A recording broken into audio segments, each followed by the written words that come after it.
Hello, my name is Michelle Carrillo, and I'll be walking you through the intricacies found in diversity and inclusion, as well as intersectionality as it affects our workplaces. The past 2 years have been marked by an uptick in awareness of the many challenges organizations face in both identifying and truly understanding the unique differences among people. Thanks to the #MeToo movement and various headline scandals, diversity and inclusion have been brought to the forefront of workplace dialogue. However, this dialogue has been convoluted by the unintentional merge of the words diversity and inclusion.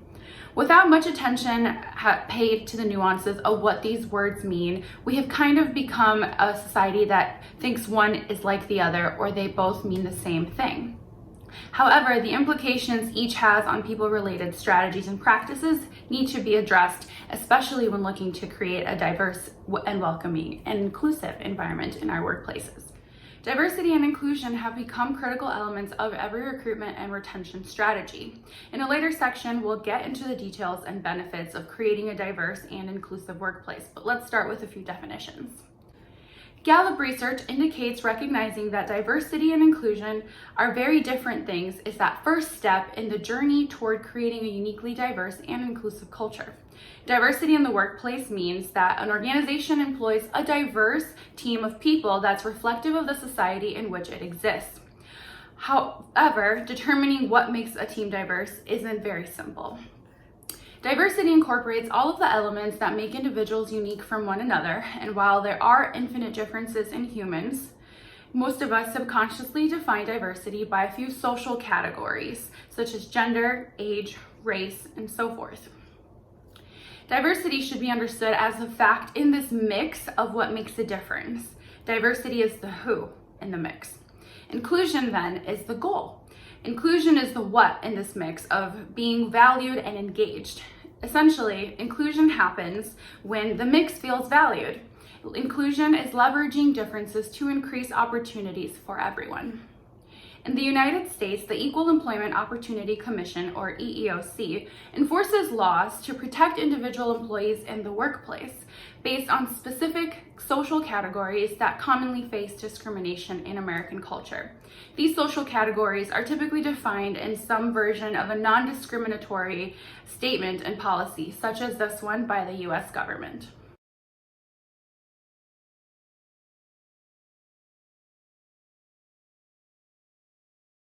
Forward-thinking managers in all industries are taking steps to attract and retain a workforce that reflects the cultural diversity of the population.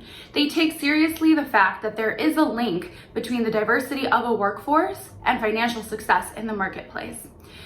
We may have heard the expression, great minds think alike. However, in a workplace, that's not entirely the case. When it comes to achieving breakthrough levels of innovation and performance, the best minds are those that don't think alike. Organizations that recruit and retain a diverse workforce reap numerous benefits, including improved team problem solving and increased understanding of the marketplace. Now, let me define some key aspects to consider when recruiting and implementing a diverse environment. Unconscious bias occurs when a person is not aware of the bias in his or her own favorable or unfavorable assessments, actions, and decisions towards members of specific groups. Beyond hidden or unconscious bias, there are still examples of open and blatant discrimination and prejudice in organizations. So that is something that must be kept in mind. Prejudice is the tendency to view people who are different as being deficient. Discrimination here occurs when someone acts out their negative tendencies towards people who are target of that prejudice. Stereotypes can be rigid, exaggerated, irrational beliefs of what a person or group of people might be. To be successful at managing diversity, managers need to eliminate harmful stereotypes from their thinking and shed any sort of bias that can negatively affect the workplace. Finally, what is intersectionality? The term intersectionality was coined in 1989 by American critical legal race scholar Kimberly Williams Crenshaw.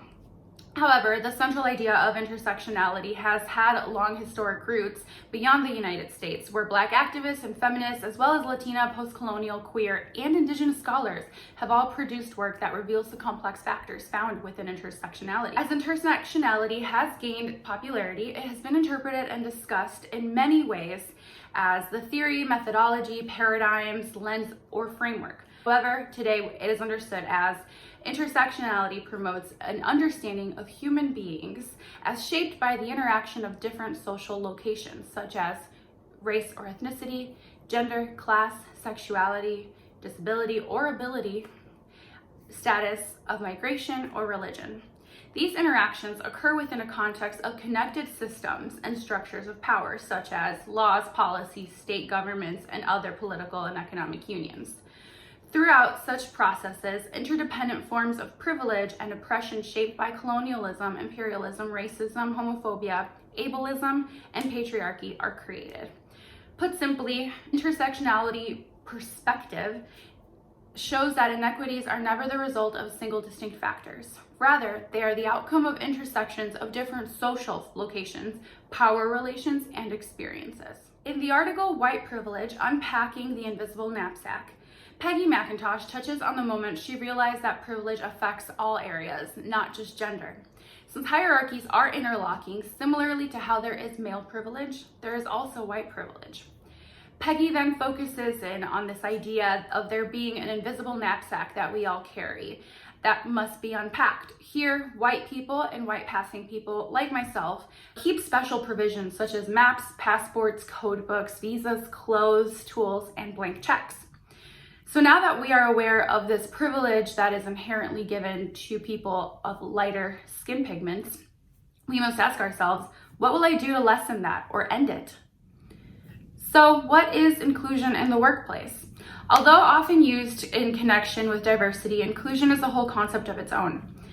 It is defined as separately from diversity as the achievement of a work environment in which all individuals are treated fairly and respectfully, have equal access to opportunities and resources, and can fully contribute to the organization's success. Diversity against inclusion refers to the traits and characteristics that make people unique, while inclusion is those behaviors and social norms that ensure people feel welcome. So what are the benefits of diversity and inclusion in the workplace? Aside from being our clear moral, social, political, and ethical responsibilities as leaders and managers in our fields, there are some serious benefits associated with diversity in the workplace. Studies show that ethnically diverse companies are 35% more likely to yield higher revenue, while gender diverse companies are 15% more likely to yield higher revenue. Another study found a strong statistically significant positive relationship between diversity and corporate innovation. Essentially, when you have minds from all different kinds of walk of life and all different types of belief systems, they will implement this environment where innovation is fostered. Glassdoor found that 57% of employees and 67% of job seekers consider diversity an important factor and element in their workplace, which will affect recruitment and retention. Diverse companies are also 70% more likely to capture a new market audience than those who aren't.